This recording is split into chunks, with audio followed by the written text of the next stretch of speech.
Hey all welcome to Amiya vlog. எல்லோரும் எப்படி இருக்கீங்க?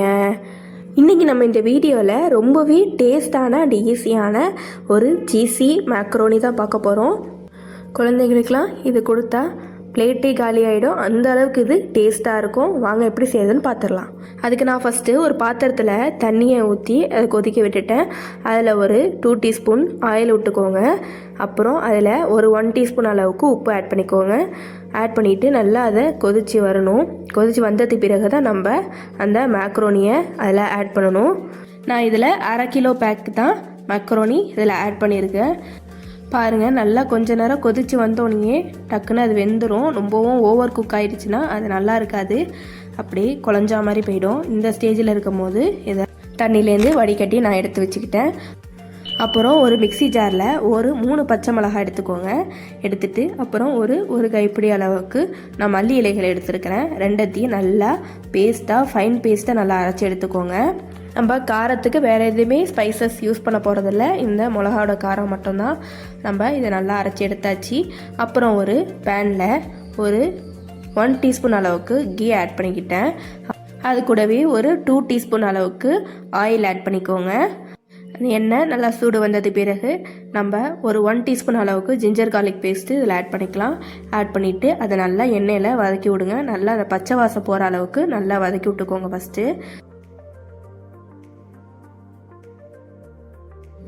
பச்சை வாசனம் போனது பிறகு ஒரு பெரிய வெங்காயத்தை நான் நல்லா ஃபைனாக சாப் பண்ணி அதில் சேர்த்துருக்கிறேன். சின்ன வெங்காயமாக இருந்தால் 2 எடுத்துக்கலாம். அதை நல்லா அதில் வதக்கி விட்டுக்கோங்க. வெங்காயம் ஓரளவுக்கு வதங்கினது பிறகு நம்ம அரைச்சி வச்சுருந்த அந்த பேஸ்ட்டை இதில் ஆட் பண்ணிக்கலாம். அந்த பச்சை மிளகாவோட அந்த பச்சை வாசம் போகிற வரைக்கும் நல்லா வதக்கி விட்டுறது பிறகு தான் நம்ம அந்த வெஜிடபிளை ஆட் பண்ணணும். நல்லா வதக்கினது பிறகு அப்புறம் நான் ஒரு கேரட்டை நல்லா இப்படி ஃபைனாக துருவி இப்படி வச்சுருக்கிறேன். அதையும் இதில் ஆட் பண்ணிக்கலாம். ஆட் பண்ணி அதையும் நல்லா அதோட மிக்ஸ் பண்ணி விட்டுக்கோங்க.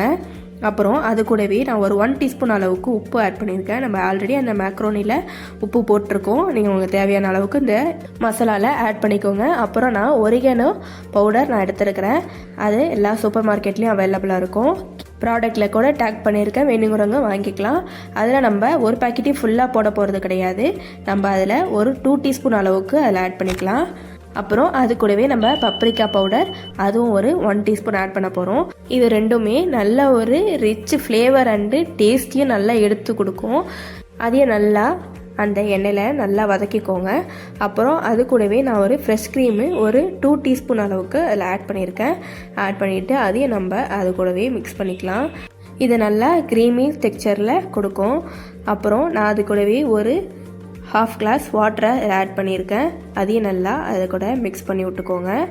அது நல்லா அந்த கிரேவி நல்லா கொதித்து வரணும். அப்படி எண்ணெய் பிரிஞ்சு கொதித்து வரும், அந்த அளவுக்கு நீங்கள் கொதிக்க விடணும். பாருங்கள் எப்படி எண்ணெய் பிரிஞ்சு சூப்பராக வந்திருக்குன்னு. இப்போ அது கூடவே நம்ம சீஸ் ஆட் பண்ண போகிறோம். ஒரு பாதிக்கு மேலே கம்மியாகவே எடுத்தால் போதும். அந்த அளவுக்கு சீஸை நான் கட் பண்ணி அதையே நான் அது கூடவே ஆட் பண்ணிட்டேன். அதை நம்ம போட்டோன்னே நல்லா அது மெல்ட் ஆகி சீஸி அண்டு க்ரீமி ஆகிடும். அதையே நம்ம நல்லா அது கூடவே மிக்ஸ் பண்ணிக்கலாம்.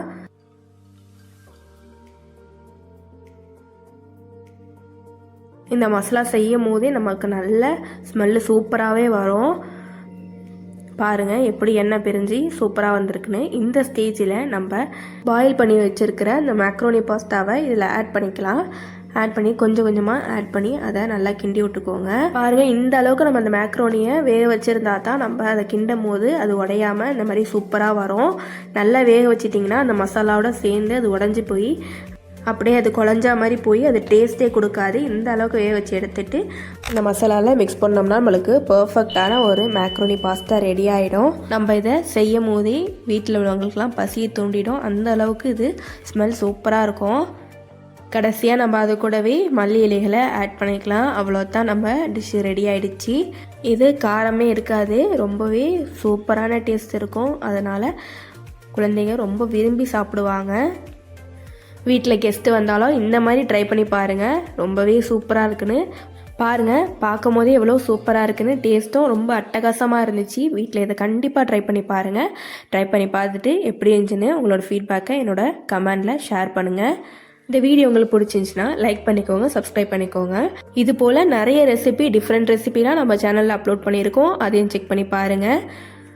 இன்னொரு சூப்பரான வீடியோவில் சந்திக்கலாம். ஓகே, தேங்க்யூ ஃபார் வாட்சிங்.